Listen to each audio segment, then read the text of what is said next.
எல்லாருக்கும் வணக்கம். நம்ம சின்ன மருமகள் சீரியலில் நம்ம அழகருக்கும் மீனாட்சிக்கும் காதுகுத்து ஃபங்க்ஷன் கோயிலில் வச்சு ஒரே இடத்துல நடக்குது. அழகர் மீனாட்சி காதுகுத்து ஃபங்க்ஷனில் வச்சு சேதுவுக்கும் ஐஸ்வர்யாவுக்கும் கல்யாணமே நடக்கலை, இது ஒரு ஃப்ராடு கல்யாணம் அப்படின்னு சொல்லி எல்லா உண்மையும் வெட்ட வெளிச்சமாகுது. ஐஸ்வர்யா தான் மீனாட்சியோட உயிரை காப்பாத்தினா அப்படின்னு நல்லவளாக காட்டப்பட்ட இந்த ஐஸ்வர்யா இதுக்கு மேலே சேதுவோட பொண்டாட்டியாக வாழ்கிறதுக்கு உரிமை இருக்குமா? தெரிஞ்சுக்கிறதுக்கு முன்னாடி இந்த வீடியோக்கு ஒரு லைக் போட்டுக்கோங்க. ஸோ பார்த்தீங்கன்னா நம்ம சேதுவோட வீட்டுக்கு இன்னொரு குழந்தையோட காதுகுத்து ஃபங்க்ஷன் வர நம்ம அழகருக்கும் மீனாட்சிக்கும் 1 வயசு ஆகுது. அழகருக்கும் மீனாட்சிக்கும் காலகாலத்தில் காது குத்தணும்ல, ஒரு நல்ல நாளாக பார்த்து அழகருக்கும் மீனாட்சிக்கும் ஒரே நாளில் ஒரே இடத்துல வச்சு காது குத்துறோம்னா ரொம்ப நல்லாயிருக்கும். ஒருவேளை மீனாட்சிக்கு தமிழ்ச்செல்வி தனியாக காது குத்துனானா நம்ம குடும்பத்தோடு கலந்துக்கிறதுக்கு சங்கடமாக இருக்கும். இல்லை நம்ம அழகருக்கு இங்கே வச்சு காது குத்து ஃபங்க்ஷன் வச்சோம்னா தமிழ் அவள் குடும்பத்தோட காது குத்து ஃபங்க்ஷனில் கலந்துக்கிறதுக்கு அவளுக்கும் சங்கடமாக இருக்கும்.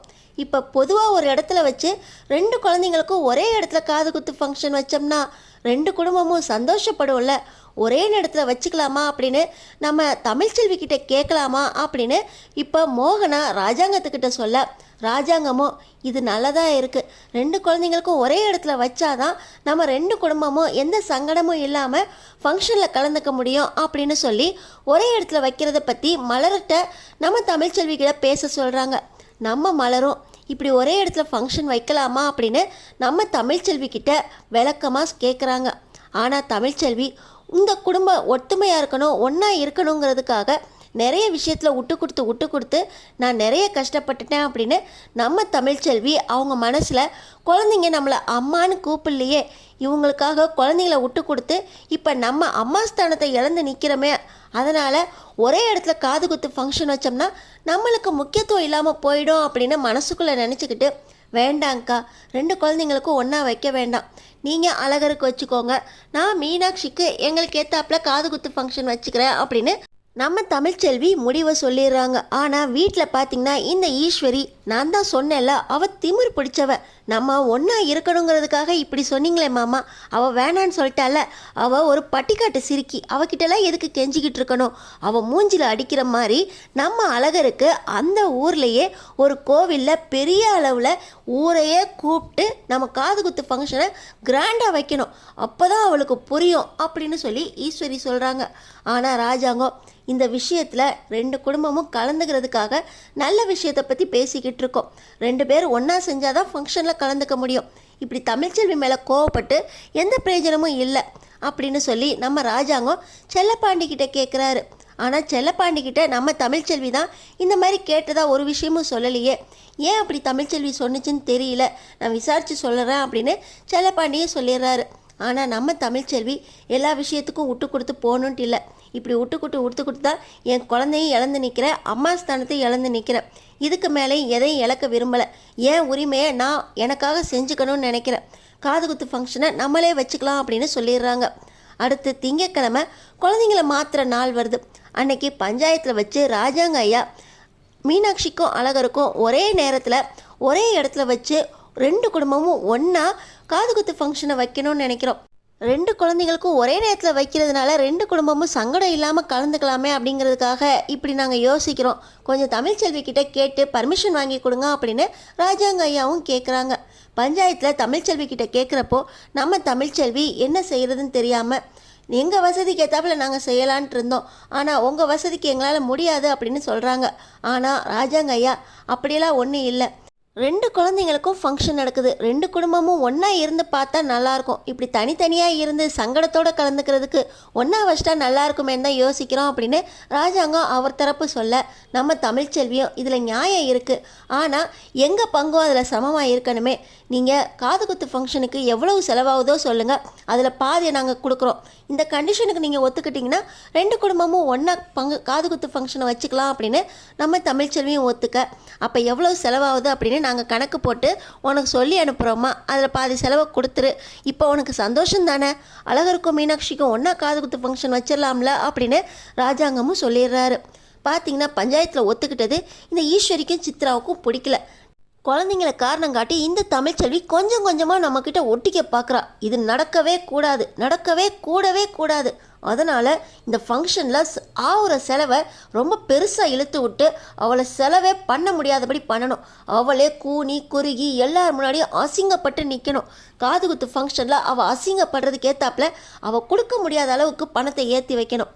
காதுகுத்து ஃபங்க்ஷன் தானே, வைரத்தோடு வைர மாலை அப்படின்னு எல்லாத்தையும் போட்டு வைப்போம். அதுக்கான செலவு பாதி கொடுக்குறேன்னால லட்சக்கணக்கில் கணக்கு எழுதுறி எப்படி கொடுக்குறா பார்ப்போம் அப்படின்னு சொல்லி இந்த ஈஸ்வரியும் சித்ராவும் அவங்க ஒரு கணக்கை போட்டு நல்லா 15 லட்சம் ரூபாய்க்கு செலவை இழுக்கிறாங்க. 15 லட்சம் ரூபாய் அப்படின்னா 7.5 லட்சம் ரூபாவது அந்த தமிழ்ச்செல்வி கொடுக்கணும்ல. எப்படி கொடுக்குறா பார்ப்போம். இந்த செலவு கணக்கை நீ ராஜாங்க மாமா கிட்ட காட்ட வேண்டாம், நேராக தமிழ்ச்செல்வி கிட்ட கொண்டு போகலாம் வா அப்படின்னு சொல்லி இந்த ஈஸ்வரியும் சித்ராவும் 15 லட்சம் ரூபாய்க்கு கணக்கு எழுதி நம்ம தமிழ்ச்செல்வி கிட்ட போய் ஆகிற செலவு 15 லட்சம் ரூபாய். பஞ்சாயத்தில் பேசினபடி 7.5 லட்சம் ரூபாய் உன்னால் கொடுக்க முடியுமா அப்படின்னு கேட்க 7.5 லட்சம் தானே, என் குழந்தைங்களுக்காக நான் கொடுக்குறேன் அப்படின்னு நம்ம தமிழ்ச்செல்வி நான் பணத்தை கொடுக்குறேன்னு ஒத்துக்கிறாங்க. ஆனால் நம்ம தமிழ்ச்செல்விக்கிட்ட அவ்வளவு வசதி இருக்கா? ஆனால் குழந்தைங்களுக்காக ஒத்துக்கிறாங்க. எப்படி கொடுக்க போகிறாங்க? நம்ம தமிழ்ச்செல்வி அங்கே இங்கே தேடி பார்க்குறாங்க, கிடைக்கல. கடைசியாக பணத்துக்காக ஏதாவது போட்டியிலையாவது கலந்துக்கலாம் அப்படின்னு பார்க்குறாங்க, அதுவும் முடியல. அதனால் நம்ம மீனாட்சிக்காக சேது வாங்கி கொடுத்தாரு பார்த்தீங்களா காரு, அந்த காரை தான் விற்கலாம் அப்படின்னு நம்ம தமிழ்ச்செல்வி முடிவு பண்ணி காரையும் விலை பேசுகிறாங்க. இந்த விஷயம் யாருக்குமே தெரியாமல் இருக்குது. ஃபங்க்ஷன் நாளும் வருது, 20ஆம் தேதி அப்படின்னு குறித்து பார்த்தீங்கன்னா நல்ல நாள் பார்த்து 2 குடும்பமும் ஒன்றா அந்த இடத்துல கூடுறாங்க. இந்த ராஜாங்க ஐயா அழகருக்கும் மீனாட்சிக்கும் ஒரே நேரத்தில் காதுகுத்து ஃபங்க்ஷன் வைக்கிறோம், இதை காலத்துக்கு ஞாபகம் வச்சுக்கணும் அப்படின்னு சொல்லி வீடியோவுக்கும் ஃபோட்டோகிராஃபருக்கும் ஏற்பாடு பண்ணியிருக்காங்க. வர்ற ஃபோட்டோகிராஃபர் வேறு யாருமே இல்லை, நம்ம சேதுவுக்கும் ஐஸ்வர்யாவுக்கும் கல்யாணம் நடந்தப்போ வீடியோ எடுத்தார் பார்த்தீங்களா, அதே ஃபோட்டோகிராஃபர் தான். ஃபங்க்ஷன் குழந்தைங்களுக்காக நடத்துகிறோம், நம்ம அமர்க்களமாக எடுக்கணும், எந்த குறையும் இருக்கக்கூடாது அப்படின்னு ராஜாங்க ஐயா சொல்லிட்டு போக, இன்னொரு பக்கம் இந்த சாவித்திரியும் தாமரையும் என்னையா கல்யாணம் ஆகி 1 வருஷம் ஆகுது, இன்னும் வீடியோவும் ஃபோட்டோஸும் இன்னும் கொடுக்கவே இல்லை, அதுக்குள்ளே குழந்தைங்க காது குத்து ஃபங்க்ஷனுக்கும் ஃபோட்டோஸ் வீடியோஸ் எடுக்க வந்துட்டிங்களா அப்படின்னு அந்த ஃபோட்டோகிராஃபரை பார்த்து கேட்க, என்னம்மா சொல்கிறீங்க, கல்யாணம் நடந்தப்போ ஒரு பிரச்சனை வந்துச்சே, அதனால் சேது ஐயா கல்யாணத்தை நாங்கள் மறக்கவே முடியாது, அவரோட வீடியோ ஃபோட்டோஸ் எல்லாமே எங்கள்கிட்ட பத்திரமா இருக்குது, உங்கள் ஃபங்க்ஷன் அப்படிங்கிறப்ப அப்படியே இந்த வீடியோஸையும் ஃபோட்டோஸையும் உங்கள்கிட்டயே கொடுக்கலான்னு நினச்சிருக்கோம், கொண்டு வந்துட்டோம் பாருங்க அப்படின்னு சொல்லி அந்த ஃபோட்டோகிராஃபர் அந்த ஃபோட்டோஸையும் வீடியோஸையும் நம்ம சாவித்திரி தாமரை கிட்ட கொடுக்குறாங்க. ஏம்மா உனக்கு இந்த வேலை, ஏன்டா இந்த ஐஸ்வர்யாவுக்கும் சேதுவுக்கும் கல்யாணம் நடந்துச்சுன்னு நம்ம நினச்சிக்கிட்டு இருக்கோம், அவங்களோட ஃபோட்டோஸையும் வீடியோஸையும் வாங்கணும்னு நம்மளுக்கு என்ன தலையெழுத்தா, நீ ஏம்மா இதெல்லாம் போய் ஃபோட்டோகிராஃபர்கிட்ட பேசிக்கிட்டு இருக்க அப்படின்னு சொல்லி இந்த தாமரை சொல்லிக்கிட்டு இருக்க. அதெல்லாம் இருக்கட்டும்டி, அந்த கல்யாணத்தப்போ தானே குழந்தை பிறந்துச்சு அப்படின்னு சொல்லி அப்பத்தான் ஒரு குழந்தைய கொண்டு வந்து சேதுக்கிட்ட கொடுத்துச்சு.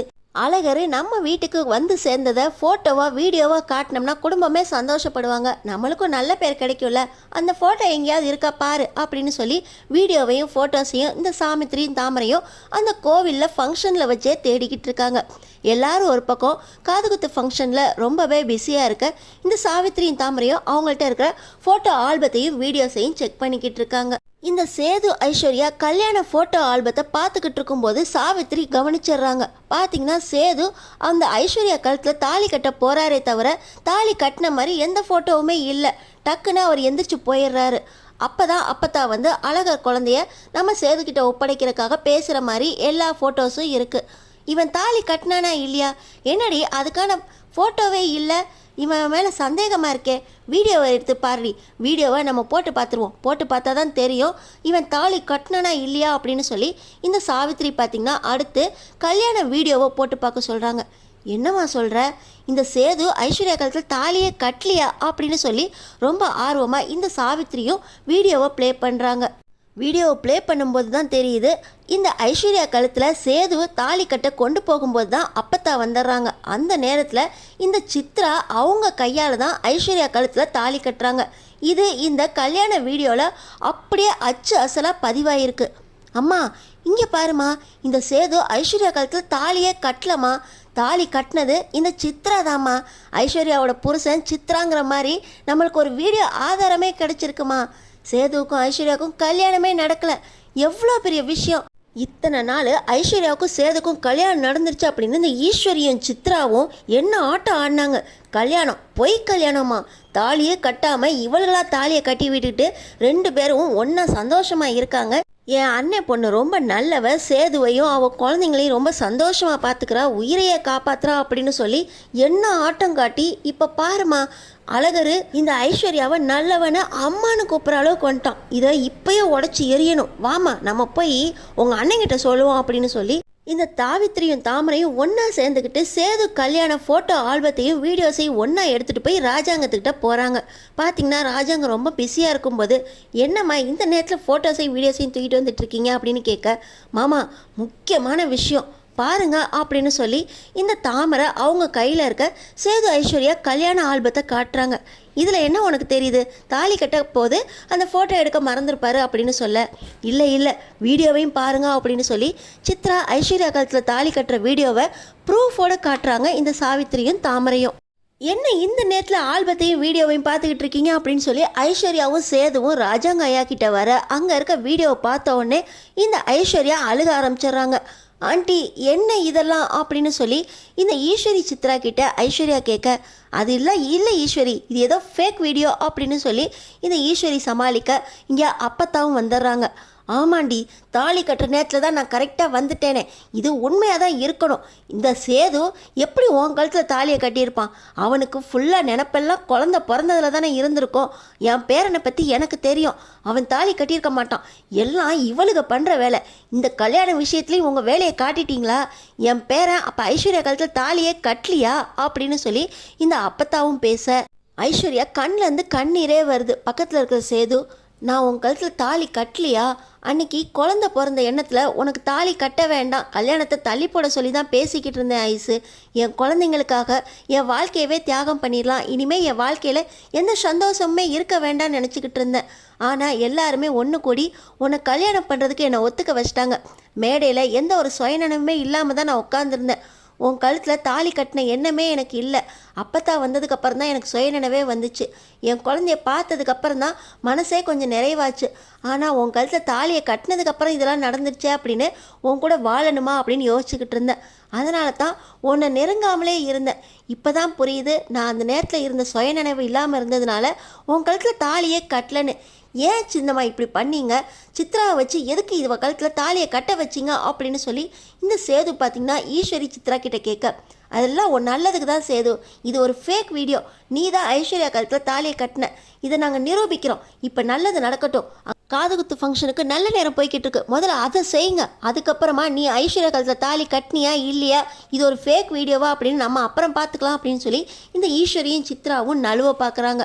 அப்புறமா நம்ம திட்டம் போட்டு இது ஒரு உண்மையான வீடியோ இல்லை அப்படின்னு நிரூபிக்கலாம் அப்படின்னு அவங்களுக்குள்ளே பேசிக்க பார்த்திங்கன்னா நம்ம சேது, இல்லை ஆண்டி இது ஃபோட்டோகிராஃபர் கொடுத்த வீடியோ, அதனால் இது உண்மையாக தான் இருக்கணும், நான் அப்போ சுயநினைவே இல்லாதனால ஐஸ்வர்யா கழுத்தில் தாலி கட்டினேனா இல்லையான்னு கூட எனக்கு தெரியாது, 2 பேர் இன்னும் வாழ ஆரம்பிக்கல. ஐஸு நீ உன் வாழ்க்கையை சந்தோஷமாக வாழ ஆரம்பி, எனக்காக உன் வாழ்க்கையை கெடுத்துக்காத, குழந்தைங்க மேலே தானே உனக்கு பாசம், குழந்தைங்கள கொஞ்ச நாள் பார்த்துக்கோ, அப்புறமா உனக்கு யாரை பிடிக்குதோ அவங்கள நீ கல்யாணம் பண்ணிக்கோ, உனக்கு பிடிச்ச மாதிரி வாழ்க்கையை வாழலாம், நான் அதுக்கு எந்த ஒரு ஆட்சேபனையும் சொல்ல மாட்டேன் அப்படின்னு சொல்லி இந்த ஐஸ்வர்யா கையில் இருக்க அழகரை நம்ம சேது வாங்குறாரு. என் வாழ்க்கையை நீங்கள் எதுவும் அழகருந்தா மாமா அப்படின்னு சொல்லி இந்த ஐஸ்வர்யா அழகரையும் சேதுவையும் பிடிச்சு கேட்க, ஆண்டி என் வாழ்க்கையை கெடுத்துட்டீங்களே அப்படின்னு சொல்லி இன்னொரு பக்கம் ஈஸ்வரி சித்ரா கிட்ட இந்த ஐஸ்வர்யா நியாயம் கேட்க, சேதுவுக்கும் ஐஸ்வர்யாவுக்கும் நடந்தது பொய் கல்யாணம் தான், அதனால சேது ஐஸ்வர்யாவை ஏற்றுக்க வேண்டிய அவசியமே இல்லை அப்படின்னு நினைக்கிறவங்க நம்ம சேனலை சப்ஸ்கிரைப் பண்ணி அடுத்தடுத்து என்ன நடக்க போகுதுன்னு பாருங்கள்.